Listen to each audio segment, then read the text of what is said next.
Pero entonces para mí este acto es magnífico porque yo no lo conocí como vosotros y he aprendido muchísimo. Si os fijáis, la cantidad de temas que han salido aquí es espectacular. Yo creo que si hacen un acto de estos con escritores mucho más famosos que él, no sé ni la mitad de temas que han salido aquí. Entonces yo lo único que, bueno, o sea, le agradezco muchísimo a Xavier lo que ha hecho con Carlos, porque yo creo que si no, ahora mismo no estaría en boca de nadie. Y sobre todo yo suelo decir que bueno, que estoy investigando sobre la nueva sensibilidad actual ahora mismo y Carlos representa absolutamente la nueva sensibilidad, con lo cual es un poeta que se ha adelantado en el tiempo y que ahora hay que, pues es cuando se puede leer de verdad. Es como que quizá no ha habido lector antes, pero ahora sí que hay lector. Entonces, bueno, es lo único que hay que decir, que hagamos muchas cosas y aprovechemos toda su poesía y sobre todo porque creo que la gran revolución ahora mismo va más en la línea de cambiar la forma de estar. Era él, ¿no? Él era una forma de estar y esa forma de estar que ahora se entiende más igual puede cambiar el mundo.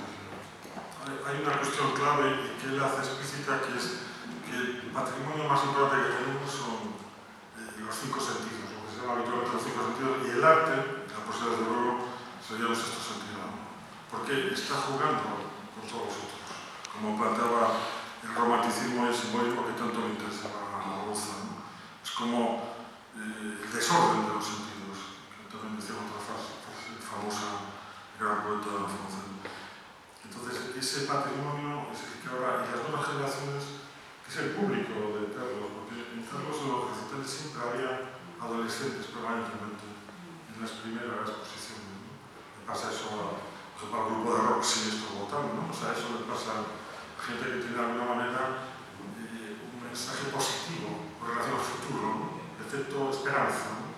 Efecto esperanza se materializa aquí. Por eso es muy importante lo que dice Silvia, que toda la amalgama de factores que están ahí, que estaban en los años 60, 70, que gravitan aquí en esta creación de Carlos, que es individual, pero hay que pensar que es colectiva también, que nadie depuró tanto en intercambios de alteridad como él, era un continuo.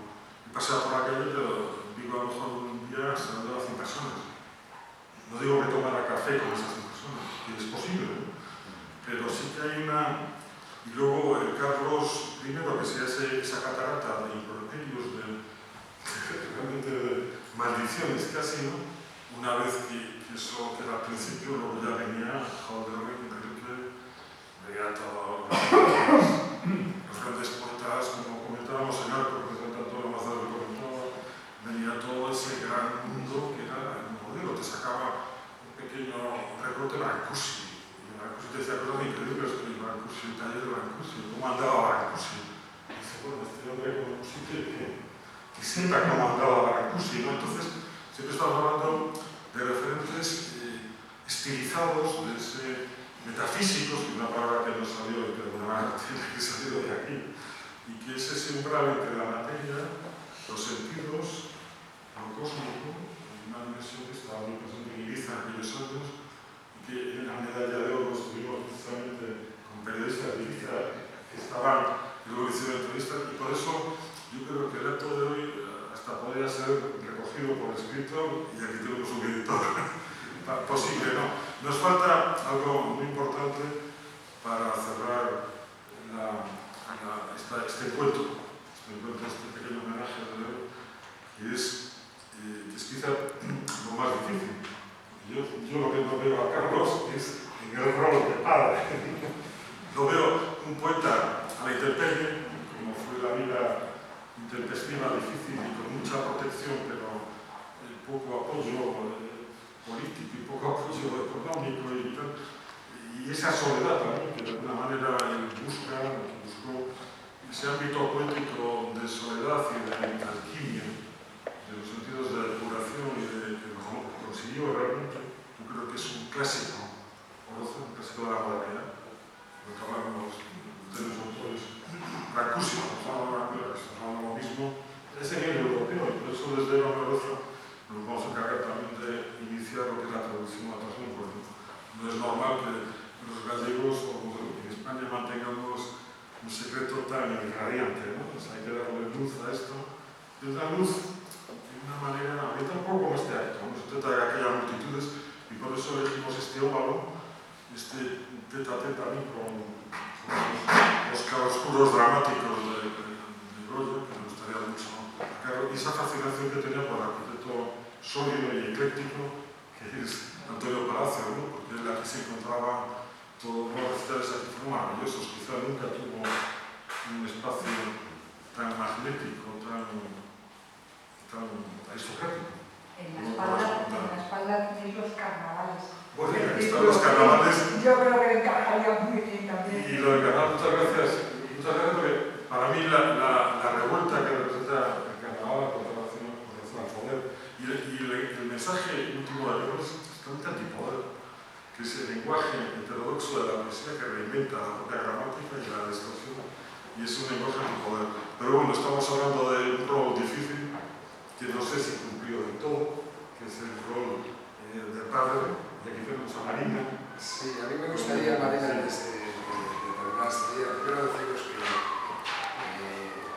es muy especial este acto. Muchos de los que estáis aquí, y lo sé, por sus propias palabras, fuisteis personas importantes en la vida de Carlos Oroza. Yo tengo el privilegio de haberle escuchado hablar de vosotros, ¿no? A muchos los conocí gracias a lo que él me regaló, que son esas largas tardes charlando y hablándome de muchos de vosotros.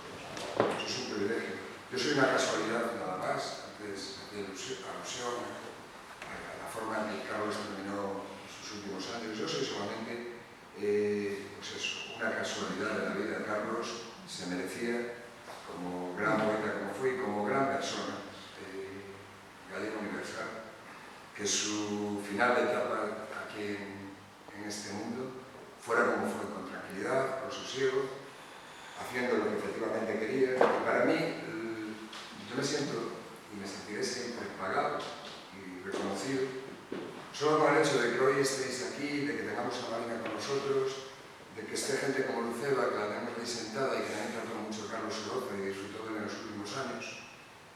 Eso para mí es lo realmente importante. Las ediciones son importantes también, la asociación, claro que es importante, porque creo que Oroza merece estar mucho más arriba y que trascienda a todos nosotros. Pero repito, solo ha sido una casualidad, y si no hubiese sido, yo estoy convencido de que alguien hubiese tomado su testigo para que Oroza no pasara al olvido. Agradeceros que estéis aquí y ahora estoy ansioso de oír a Marina Roza.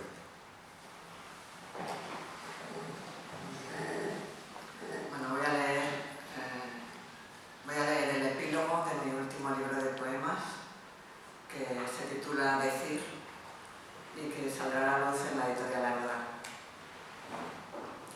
Es un libro que es un poema largo en el que voy citando a Carlos Oroza y le voy respondiendo. Es una conversación. Y el libro lo cierra este epílogo, que voy a hacer público por primera vez ahora. Carlos Oroza es mi padre biológico, que no es poco. Tuve una relación imaginaria con él. Cuando supe de su existencia y por fin fui a conocerle, yo ya era adulta. La gran pérdida fue a las pocas semanas de yo haber nacido, cuando Oroza se fue de mi lado para siempre. Su muerte para mí fue una esencia de perder lo perdido. Cuando yo era una niña, mi madre, con el objetivo de protegerme de sus problemas, no me hablaba de un padre al que yo no conocía. Y yo, que siempre estaba callada, me sorprendía de mi propia voz las pocas veces que decía algo. Un día, mi abuela, ante la pregunta ¿dónde está mi padre?, me contestó: se fue a América.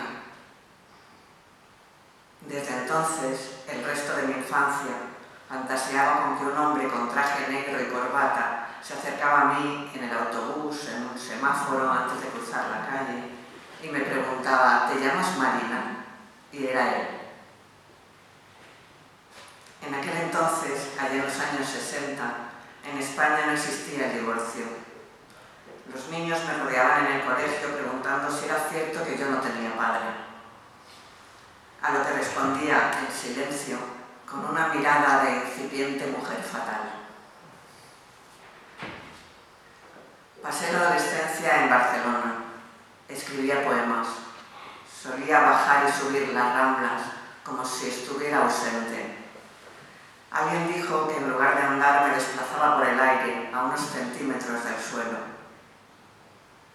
Los amigos me preguntaban si me gustaría conocer a mi padre, a lo que yo respondía que no, argumentando que era un señor que no tenía nada que ver conmigo. Hasta que un día leí a escondidas una carta del abogado de mi madre en la que estaba el relato acerca de mi padre, un poeta. Mi madre tenía la carta guardada en un cajón.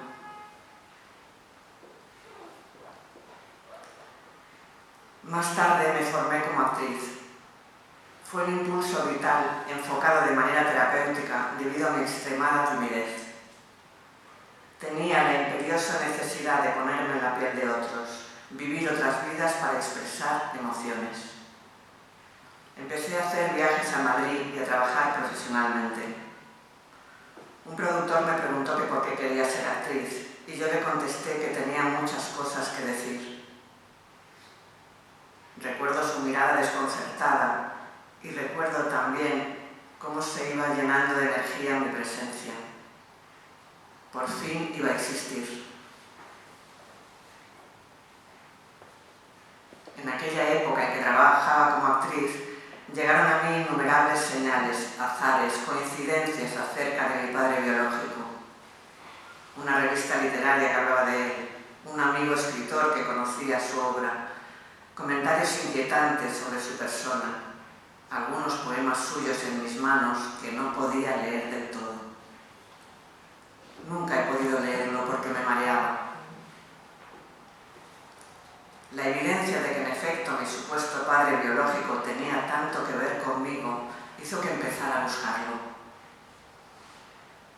No era fácil. No tenía domicilio ni teléfono. Pasaron años. Hubo varias ocasiones de poder acudir a su encuentro, pero en el momento en que parecía que se iba a hacer realidad y debido a que la sola idea me producía náuseas, me echaba atrás. Hasta que llegó a mí la información de un recital de Carlos Oroza en el Centro Cultural de una caja de ahorros en Vigo. El 20 de marzo de 1986 subí a un avión con destino a Vigo. Desde el cielo pude apreciar la melancolía de ese paisaje que no conocía, pero que me era tan familiar. Al llegar a Vigo escuché de lejos una voz de alguien que llamaba a una niña, Marina, Marina. Allí era un nombre común. Me senté en una cafetería. Sobre la mesa había un periódico local. Lo abrí y me encontré con un retrato de él. Recital de Carlos Oroza y golpe de mano a la razón, en el Centro Cultural Ciudad de Vigo. Subido al escenario, encarnando un recital hipnótico, le vi y le escuché por primera vez. Era un espejo extraño. Parecía que solo yo, desde el patio de butacas, podía entender lo que decía. Deja que suban los que sufran la tentación del norte y en el territorio no compartido permanece. Después del recital se hizo un revuelo de gente a su alrededor en el escenario. Solo pude dar unos pasos y en el pasillo central del patio de butacas me quedé enraizada, envuelta en un abrigo negro. Carlos, mientras un periodista le grababa una entrevista, distraído con mi presencia, no pudo seguir. Bajó del escenario y se acercó. ¿Y tú quién eres?, dijo. He venido de Barcelona, respondí. Mirad, dijo en alto, todavía hay gente a la que le gusta la poesía. Ha venido desde Barcelona. Sí, me gusta la poesía, pero no he venido solo por eso. Puntualicé. Buscó una parte conmigo para preguntarme, esta vez en voz baja, ¿cómo te llamas? Marina, respondí. Me gusta mucho ese nombre. ¿Y Marina qué más?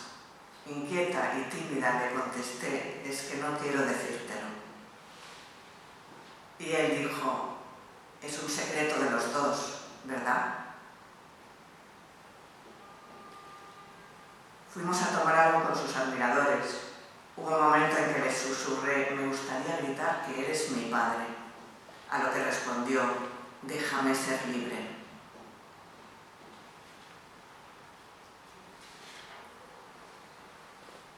Estuvimos 4 días caminando, cogiendo autobuses y ferries.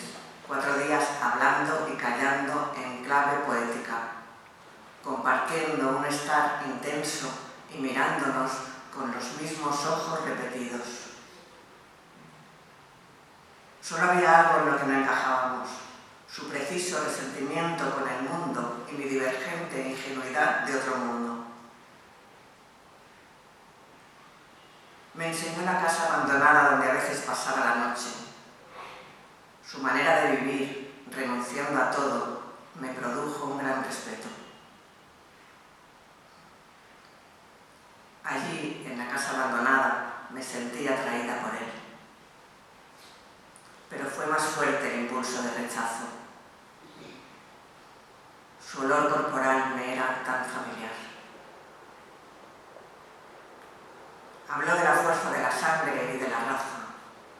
Cuando te vi ahí plantada con esa arrogancia de nuestra raza, la mujer que siempre soñé y resulta que eres mi hija.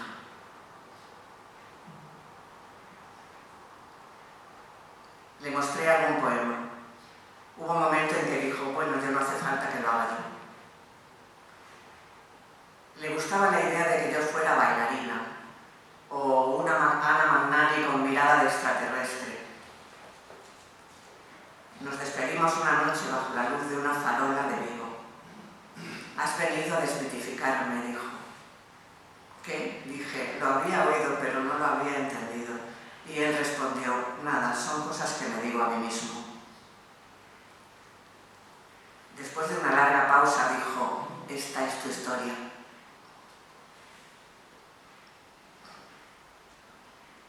Más tarde, esos días, comentarían, vino una chica morena y Carlos se fue con ella. También me contaron que cuando me fui, él dijo que yo era una periodista italiana.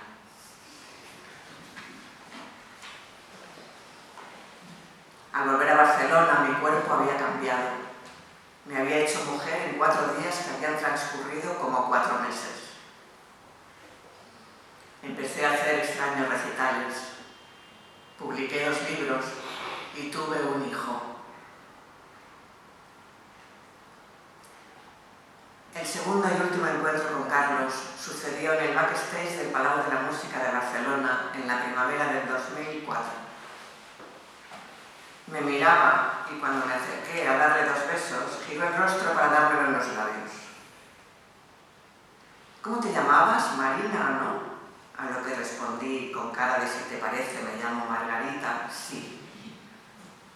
¿Te ha gustado? Siguió preguntando sin perder de vista a los espectadores con copa en la mano que teníamos a nuestro alrededor.